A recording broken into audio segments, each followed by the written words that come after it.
लेकिन उसके बाद जो दूसरी जो इम्पोर्टेंट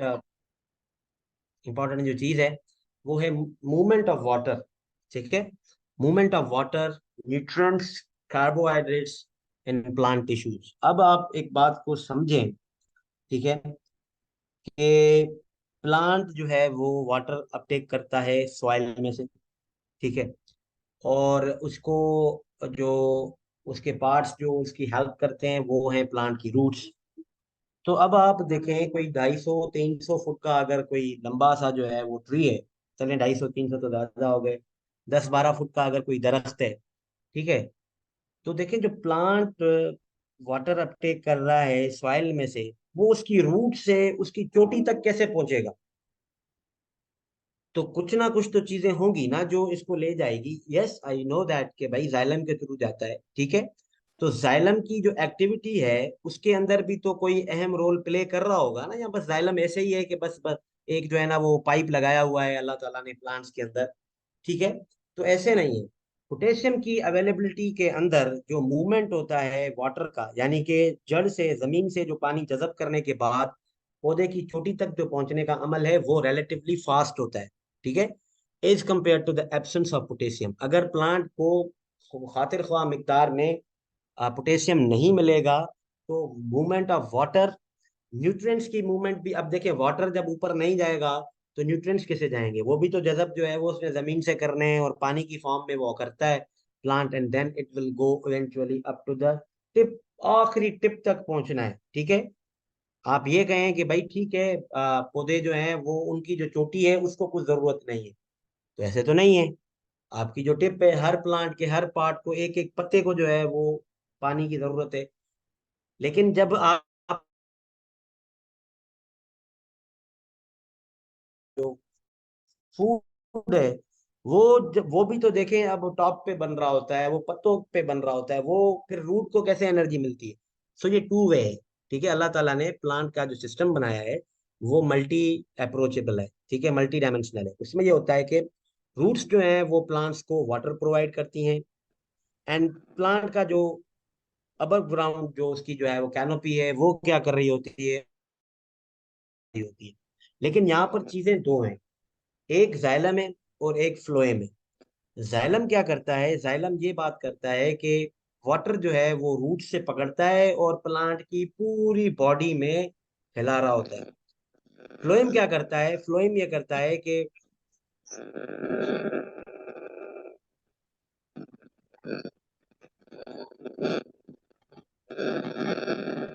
सॉरी, मुझे में आवाज को नहीं। जय भाई, किसी और की माइक खुली हुई थी, मैंने वो ऑफ कर लिया। ओके, तो होता ये है कि भाई अब न्यूट्रिएंट्स क्योंकि वो भी जमीन के अंदर है, ठीक है, कार्बोहाइड्रेट्स पत्तों के ऊपर है। अब रूट अगर पानी दे रहा है तो बदले में रूट भी तो कुछ ना कुछ तो लेगी ना, उसको भी तो एनर्जी चाहिए। तो खाना बनता है अब ग्राउंड पार्ट्स में, और वाटर अपटेक होती है बिलो ग्राउंड पार्ट्स में। रूट्स क्या करती हैं? अपना पानी हवाले करती हैं जाइलम के, और लीव्स क्या करते हैं? जो खाना उनके अंदर बनता है वो हवाले करते हैं फ्लोएम के। तो फ्लोएम टॉप टू बॉटम आता है, ठीक है, यानी कि लीव उसकी चोटी से आ रहा होता है नीचे की तरफ, और जाइलम जो है वो बॉटम टू टॉप मूव करता है। अब फास्ट पोटेशियम का इनके बीच में क्या रोल है?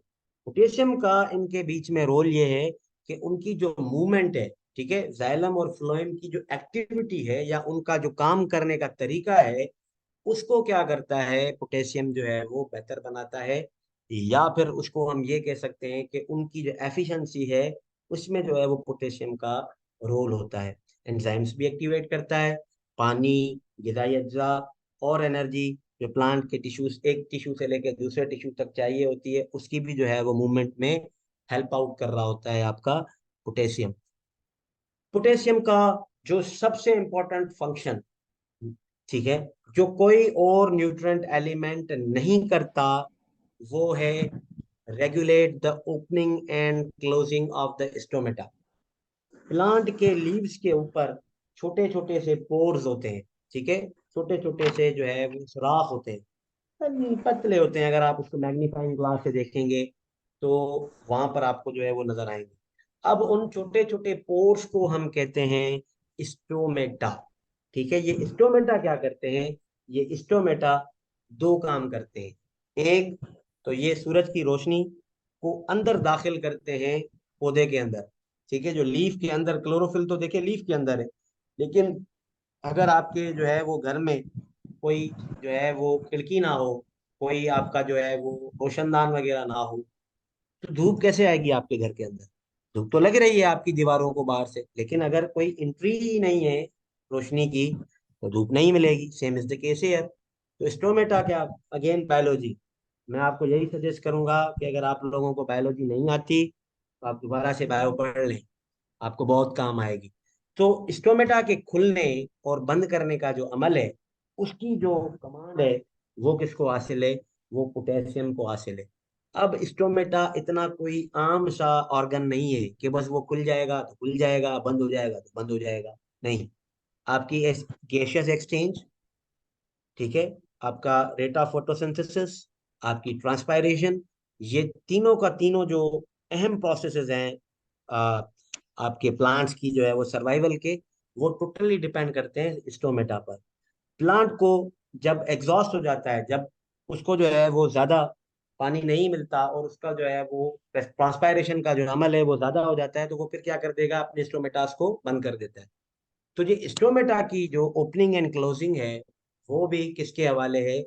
वो भी पोटेशियम के हवाले है। और ये एक इसका अहम, सबसे जो अहम जो किरदार है ना, वो यही है। ये अक्सर क्वेश्चन टेस्ट में जो है वो क्वेश्चन आ रहा होता है कि भाई कौन सा ऐसा न्यूट्रिएंट है जो प्लांट की बॉडी के अंदर इनको जो स्टोमेटा को जो है वो खोलने और बंद करने का जो है वो रोल जो है वो प्ले करता है। तो इसका सिंपल सा आंसर है वो यही है कि भाई ये जो है न्यूट्रिएंट एलिमेंट जो है वो पोटेशियम है। पोटेशियम जो है वो वाइट न्यूट्रिएंट एलिमेंट है, जय जिसको भाई। अल्लाह जी, जय भाई, आपकी वॉइस जो है ना वो क्लियर नहीं आ रही है, पता नहीं क्यों। सॉरी, हाँ ठीक है, जी जी, वो ओके है माइक बिल्कुल। तो ओके। ओके। पोटेशियम को हम स्ट्रेस एलिमेंट भी कहते हैं कभी कभार, ठीक है।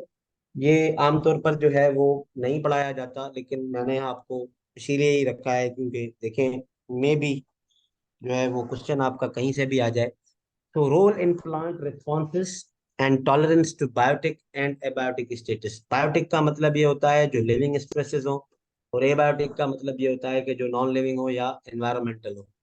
तो पोटेशियम क्या करता है, जो भी प्लांट स्ट्रेस में होता है, ठीक है, स्ट्रेस का मतलब है उसके ऊपर कोई मुसीबत आ पड़ी है, कोई परेशानी आ पड़ी है। अब पौधे बेचारे को तो नौकरी की, खाने पीने की या घर की टेंशन नहीं होती, उसको सिर्फ ये होता है कि या तो उसको कीड़े मकोड़े खा रहे होते हैं, या उनको बीमारी लग जाती है, या पेस्ट लग जाता है। तो स्ट्रेस जब आ जाए, इधर आपका पेस्ट अटैक बढ़ जाए, आपके एनवायरनमेंट में गर्मी बढ़ जाए, टेम्परेचर हाई हो गया है, ह्यूमिडिटी नमी जो है वो कम हो गई है, हब्स हो गया है, ठीक है, पानी आपके प्लांट्स को सही नहीं मिल रहा है, ठीक है। तो ये सारी जो चीजें हैं, ये स्ट्रेस आ जाता है प्लांट को, ठीक है। तो स्ट्रेस में से प्लांट को निकालने के लिए, या उस स्ट्रेस में, और जब कोई मुसीबत प्लांट को आ रही है, तो उससे मुकाबला करने की जो सलाहियत है, वो पोटेशियम में है। ठीक है, जब भी आपने देखा होगा, कभी भी कोई रिकमेंडेशन करता है कि भाई पानी कम आ गया है, कुछ भी हो गया है, फसल को जो है वो नहीं दिया गया सही तरीके से, तो उस तौर पर जो है वो उस टाइम पर हम ये रिकमेंड करते हैं कि भाई आप पोटेशियम भी अप्लाई करें। ठीक है, पोटेशियम अप्लाई करने का फायदा ये होता है कि ये स्ट्रेस एलिविएटर है। एलिविएटर का मतलब होता है जो उस चीज को खत्म करने में आपकी मदद करे। तो सैलिनिटी का स्ट्रेस हो गया, वाटर स्ट्रेस हो गया, टेम्परेचर स्ट्रेस हो गया, चिलिंग स्ट्रेस हो गया। चिलिंग का मतलब है कि ज्यादा ठंड पड़ जाए। तो इन सारी की सारी जो है वो स्ट्रेस की फॉर्म्स में जो अहम किरदार अदा करता है, वो पोटेशियम का करता है, और स्ट्रेस एलिविएटर सिर्फ यही है। ठीक है, तो ये दो जो है इनको आप ध्यान में रखें कि भाई प्लांट को जो है ना वो स्ट्रेस से निकालने में या स्ट्रेस से मुकाबला करने में जो न्यूट्रंट अहम किरदार अदा करता है, वो है पोटेशियम। उसके बाद अगर देखें, जो अहम बात है पोटेशियम के हवाले से, वो यही है कि पोटेशियम को हम क्वालिटी एलिमेंट कहते हैं। क्वालिटी एलिमेंट का मतलब ये है कि आपकी जो फाइनल पैदावार है, जो प्रोड्यूस है, ठीक है, मिसाल के तौर पे अगर टमाटर की फसल लगाते हैं हम, तो टमाटर उसके क्या है, फाइनल प्रोड्यूस है, ठीक है। अगर हम बनाना लगाते हैं तो बनाना हमें जो मिलता है वो क्या है, उसका प्रोडक्ट है। तो पोटेशियम क्या करता है, पोटेशियम जो है वो क्रॉप की क्वालिटी को बेहतर बनाने में बहुत अहम रोल प्ले करता है, ठीक है। अब फ्रूट्स हैं, जनरली फ्रूट्स जो हैं वो अपनी क्वालिटी से बिकते हैं। आम अगर हम देखते हैं तो उसकी क्वालिटी कैसी है, बनाना अगर हम खरीद रहे होते हैं तो उसकी क्वालिटी कैसी है। तो ये क्वालिटी एलिमेंट क्या करता है, यानी कि उसकी जो प्रोडक्ट है या जो उसकी जो फाइनल प्रोड्यूस है, उनका जो आउटर स्ट्रक्चर है उसको बेहतर बनाएगा, वो चमकीला होगा, ठीक है। और उसके जो शेल्फ लाइफ है वो आम जो है वो पौधों से ज्यादा होगी। तो ये तीन चार पांच जो है वो पोटेशियम के जो है वो रोल्स हैं। सबसे पहले भाई ये एंजाइम एक्टिवेटर का काम करता है, और तकरीबन 60 जो है वो एंजाइम्स हैं जो प्लांट की बॉडी के अंदर उसकी ग्रोथ को कंट्रोल कर रहे होते हैं, उनको जो है वो हेल्प आउट करता है आपका पोटेशियम। उसके बाद जो है वो movement of water, nutrients and carbohydrates in plant tissue. Plant के टिश्यूज के अंदर जो मूवमेंट होती है वाटर की, न्यूट्रिएंट की और कार्बोहाइड्रेट्स की, उसके अंदर भी जो है वो पोटेशियम बहुत अहम रोल प्ले करता है। स्टोमेटा का खुलना या बंद होना, दोनों में से कोई भी एक जो बात है उनको जो है वो रेगुलेट करता है पोटेशियम। प्लांट्स को जब स्ट्रेस से जो है वो हमकिनार हो जाए, या उसके उसके जो है वो बॉडी के, सॉरी बॉडी कह रहा हूँ, उसकी ग्रोथ को स्ट्रेस जब जो है वो आके नुकसान पहुंचा रही हो या उसकी ग्रोथ को रोकने की कोशिश कर रही हो, तो वहां पर भी जो है वो एक अहम रोल प्ले करता है पोटेशियम। और इन द लास्ट के भाई, इसको एक क्वालिटी एलिमेंट कहा जाता है। जैसे फास्फोरस को मास्टर की एलिमेंट कहा जाता है, इसी तरीके से पोटेशियम जो है वो एक क्वालिटी एलिमेंट है। अगर आप पोटेशियम देंगे तो आपकी जो फसल होगी उसकी क्वालिटी बहुत बेहतर होगी, ठीक है। क्वालिटी के पैरामीटर्स जो एग्रीकल्चर से वाबस्ता है उनको जो है वो ज्यादा पता होगा। ये हमारे हो गए प्राइमरी मैक्रोन्यूट्रिएंट्स क्लियर। अब हम चलते हैं जो है वो सेकेंडरी मैक्रोन्यूट्रिएंट्स पे। अब एक बात याद रखें, पाकिस्तान हो या दुनिया के बेशतर ममालिक हो, बहुत कम ममालिक ऐसे हैं जहां पर सेकेंडरी मैक्रोन्यूट्रिएंट्स की डेफिशिएंसी देखी गई हो या उनकी कमी वाकई होती हो या देखी गई हो। तो इसीलिए ये जो सेकेंडरी न्यूट्रिएंट्स हैं, मैक्रोन्यूट्रिएंट्स हैं, इनके जो स्पेसिफिक रोल्स हैं वो इतने हाईलाइटेड नहीं होते। ठीक है, आपने ये तो सुना होगा भाई, नाइट्रोजन डालो, खुदा को मानो, यूरिया डालो, डीएपी डालो, एसओपी डालो, लेकिन कभी आपने सुना कि कैल्शियम भी डाल दो भाई, ठीक है, मैग्नीशियम डाल दो, सल्फर डाल दो। हम इसी वजह से इनको एज अ फर्टिलाइजर या as a plant supplement use नहीं कर रहे होते, क्योंकि इनकी जो डेफिशिएंसी है वो बहुत कम देखी जाती है, ठीक है, ना होने के बराबर देखी जाती है। और पाकिस्तानी जमीनों के अंदर तो कैल्शियम और मैग्नीशियम दोनों वैसे ही ज्यादा है। तो हमें रोल्स तो पढ़ने, ठीक है, रोल्स कैल्शियम का आमतौर पर अगर देखा जाए तो उसके स्ट्रक्चरल रोल्स हैं, ठीक है। इसके क्या है, स्ट्रक्चरल रोल्स हैं। इसका मतलब क्या है कि कैल्शियम जो है वो आमतौर पर प्लांट के जो स्ट्रक्चर्स हैं, जिसमें आपकी सेल वॉल और सेल मेम्ब्रेन हो जाती है, उनकी फॉर्मेशन में बहुत अहम रोल प्ले करता है। इसका मतलब ये है कि अगर कैल्शियम की कमी वाकई हो जाए आपकी सॉइल्स के अंदर, तो आपके जो सेल्स हैं उनकी ग्रोथ सही तरीके से नहीं होगी, क्योंकि सेल वॉल और सेल मेम्ब्रेन ही नहीं बनेगा तो सेल्स की ग्रोथ कहाँ से होगी। तो इसके जो है वो स्ट्रक्चरल रोल्स हैं, यानी कि ये स्ट्रक्चर्स बनाने में, तख्लीक करने में जो है वो मुख्तलिफ चीजें उसमें जो है वो प्लांट्स के लिए जो है वो दरकार होता है। इसके साथ साथ कैल्शियम जो है वो रूट की हेल्थ के लिए भी जरूरी है। अब आप कहेंगे सर फास्फोरस में भी हम ये पढ़ के आए हैं, तो वहां पर था अर्ली रूट हेल्थ, ठीक है। यहाँ पर भी मैंने आपको यही कहा था कि कुछ न्यूट्रिएंट्स ऐसे हैं, लेकिन ये उसका एडिशनल फंक्शन है। अगर ये कैल्शियम कर सकता है तो लाजमी नहीं है कि फास्फोरस स्ट्रक्चरल रोल्स भी परफॉर्म कर दे, ऐसे नहीं है। तो रूट की हेल्थ को भी जो है वो कैल्शियम देख रहा होता है। New roots and new hairs जो आपकी बनती हैं, यानी कि नई जो शाखें होती हैं और उन शाखों के जो बाल होते हैं, रूट हेयर्स जिसको हम कहते हैं, जो प्लांट को हेल्प आउट करते हैं in the uptake of water and nutrients. इन दोनों के अंदर भी जो रोल है वो अहम रोल प्ले करता है आपका कैल्शियम। ठीक है। और उसके बाद डेवलपमेंट ऑफ लीव्स। अब ये देखें, ये सारे के सारे स्ट्रक्चरल रोल्स ही हैं। स्ट्रक्चर है ना, रूट प्लांट का स्ट्रक्चर, लीव्स प्लांट का स्ट्रक्चर, रूट एयर्स प्लांट का स्ट्रक्चर। यानी कि जो स्ट्रक्चरल रोल्स हैं प्लांट्स की बॉडी के अंदर, वो जो जिम्मा उठाया हुआ है या वो जो जिम्मा दिया गया है, वो दिया हुआ है आपने कैल्शियम को। ठीक है। अब इसके बाद आ जाता है मैग्नीशियम।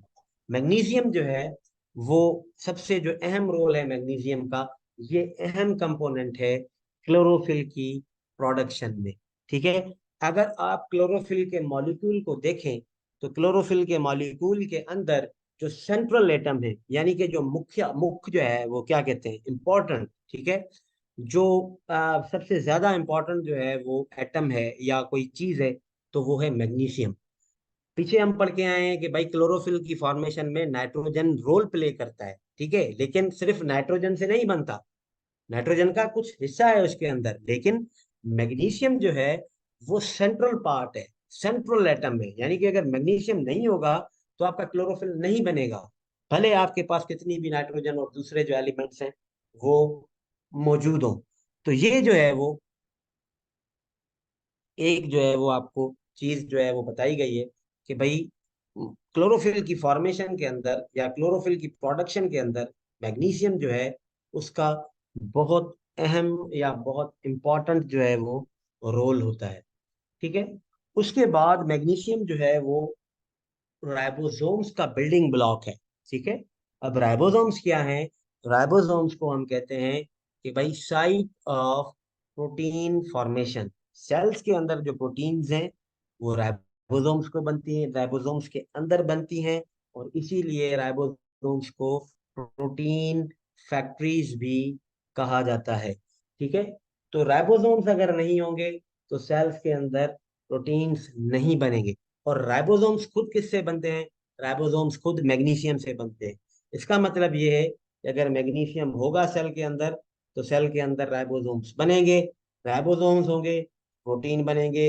अगर मैग्नीशियम नहीं होगा तो राइबोसोम्स नहीं होंगे, और राइबोसोम्स अगर नहीं होंगे तो फिर प्रोटीन्स भी जो है वो नहीं बनेंगे। So this is the case with the magnesium.